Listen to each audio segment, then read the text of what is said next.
আসসালামু আলাইকুম। আশা করি সবাই ভালো আছেন। দেশে দেশের বাইরে থেকে যেখান থেকে আমার ভিডিও দেখছেন সবাইকে আন্তরিক শুভেচ্ছা অভিনন্দন। আমি এই যে আঙুর গাছের পাতা ছাঁটাই করতেছি। দেখেন অনেকে জিব্রালিক দিছে এবং দেওয়ার পরেও ফুল বেঁকে গেছে। আমার দেখেন জিব্রালিক দিচ্ছে ওই যে চায়নাটা, আসলে এই নিয়ে আমি ভিডিও দিছি যে কতটুকু দিতে হবে। পার লিটারে 0.33 ml, মানে 3 লিটারে 1 ml দিলে হবে আর কি। ওই হারে যারা দিছেন অনেকের বলতেন যে এই হারে দিও নাকি ফুল বেঁকে গেছে। আসলে এই হারে দিলে জমিতে দেখেন সবসময় কম বেশি রস রাখতে হবে। জমিটা একটু পানি পানি থাকবে বা ভিজা ভিজা থাকবে, এরকম শুকায় যখন সাদা হয়ে যাবে, সাদা হয়ে গেলে সাথে সাথে না, সাদা হয়ে গেলে একদিন পরে মনে করেন আজকে সাদা হয়ে গেল মনে হলো যে সকালে দেখলাম রোদ, এখন আপনার বিকেলে দুপুরে সাদা হয়ে গেল, পরের দিন আবার পানি দিয়ে দিলেন। এভাবে যদি দিয়ে রাখেন আশা করি আঙুরের সমস্যা হবে না। এখন থেকে একদম আঙুর পাকার আগ পর্যন্ত, পেকে গেলে না, পেকে গেলে তখন আবার পানির পরিমাণ কমাই দিতে হবে। পাকার আগ পর্যন্ত আপনার পানি দিয়ে দিতে হবে। আমার আলহামদুলিল্লাহ দেখেন ফুলগুলা দেখেন, এই যে এখানে আছে সবগুলা ফুল মাশাআল্লাহ খুব সুন্দর, থোকাগুলা সাইজ হয়েছে। আশা করি এই বছর বাইকনের যে থোকার সাইজ দেখেন, বাইকনের যে থোকার সাইজ, আশা করি এগুলা 400 গ্রাম, 500 গ্রাম না হলে 400 গ্রাম 300 গ্রাম করে এক একটা থোকার ওজন হবে।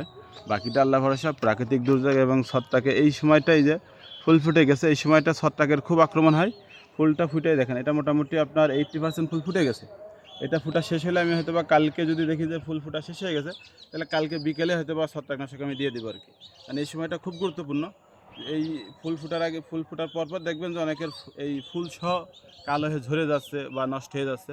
এই কারণে ফাঙ্গিসাইড ম্যানকোজেব পার লিটারে 2 গ্রাম হারে স্প্রে করে দেবেন সকালবেলা অথবা বিকালবেলা। সকালবেলা দিলে অবশ্যই 8টা, 8:30টার দিকে দেবেন, কারণ এখন প্রচুর রোদ। 8টা, 8:30টার দিকে আপনার পাতার যে নিয়র পড়ে, পানি পড়ে, এটা মোটামুটি শুকিয়ে যায়।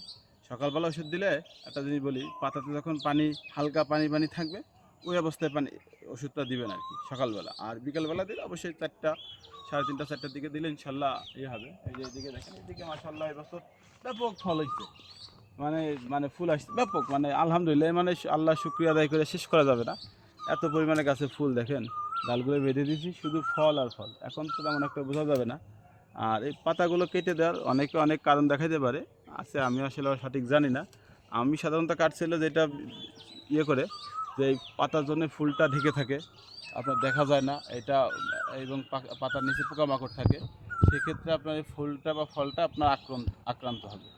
এই কারণে আমরা হলে এই যে পাতাগুলো ফেলে দিচ্ছি থোকার আশেপাশে, এগুলো যে এরকম করে ডানটি দিকে কেটে দিচ্ছি, এগুলো আস্তে আস্তে শেষ হয়ে যাবে। এবং এবং আরেকটা বিষয় দেখাই, আমরা এই যে এই জায়গাটা দেখি এরকম এই যে সাইড ব্রাঞ্চ বের হবে, অনেকে জিজ্ঞেস করেন, এই সাইড ব্রাঞ্চগুলো ভেঙে দিবেন, এরকম সাইড ব্রাঞ্চগুলো ভেঙে দিবেন। এবং এই দেখেন এই পাতাটা, এই যে পাতাটা, এই যেগুলো ভেঙে দিলাম, এই যে ভেঙে দিলাম, এই দেখেন এই জায়গাটা ফাঁকা হয়ে গেল, এই ডালটা আমার সাথে বাঁধা আছে, এই দেখেন এটা বাঁধা আছে, এটা ভেঙে দিলাম, এই পাতাটা ভেঙে দিলাম, থোকাটা নিচে ঝুলে যাবে, তখন দেখতেও ভালো লাগবে এবং আমার স্প্রে করতে সুবিধা হবে। দেখেন এই ডালগুলো ভেঙে দেবো, এবং এই মাথাটা যখন এই থোকা থেকে 2 ফিট 3 ফিট হবে, এই মাথাটা এই যে এখান থেকে আমরা কেটে দেবো, মাথাটা কেটে দেবো, এইভাবে রাখবো। কারণ আমরা যখন আঙুর খাবো, বাণিজ্যিক চিন্তা করবো, তখন আসলে আমাদের চারা চিন্তা করলে হবে না যে আমার গাছ থেকে ডাল রাখতে হবে, চারা হবে, ওই চিন্তা করলে হবে না, তখন আমার আঙুরের দিকে ফোকাস দিতে হবে।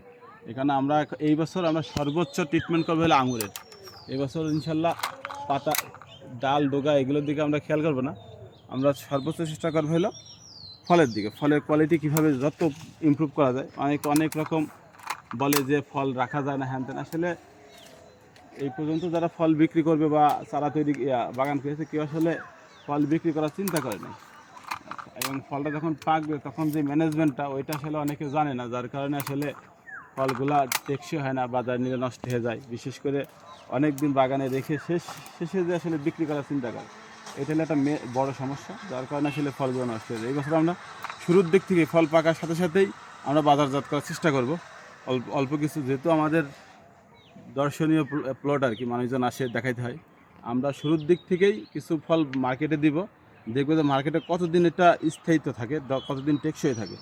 যদি আমরা যেভাবে ট্রিটমেন্ট করি ওইভাবে যদি ফলগুলা রাখতে পারি, আমরা যে চিন্তা ভাবনা বা আমরা যে প্ল্যান নিয়ে কাজ করছি, তাহলে ইনশাল্লাহ আমরা সামনের দিকে বাণিজ্যিকভাবে আরও বড় বাগান করবো আর কি। আমার আপাতত ছোটো বাগান, এখানে আপনার 7-8 কাঠা হবে, বাড়ি আছে পুরাতন গাছগুলো, সেটা তো আপনারা জানেন। সব মিলে এই ছোট্টখাটো এই বছর আমি আপনার প্রতিবারই কিছু না কিছু পরীক্ষা নিরীক্ষা চালাই, সফল হই বা ব্যর্থ হয়ে চালাই যাচ্ছি, সামনে তো এই বছরও চালাবো, দেখি ইনশাল্লাহ, বাকিটুকু আল্লাহ ভরসা। ধন্যবাদ সবাইকে, ভালো থাকবেন, সুস্থ থাকবেন, আসসালামু আলাইকুম।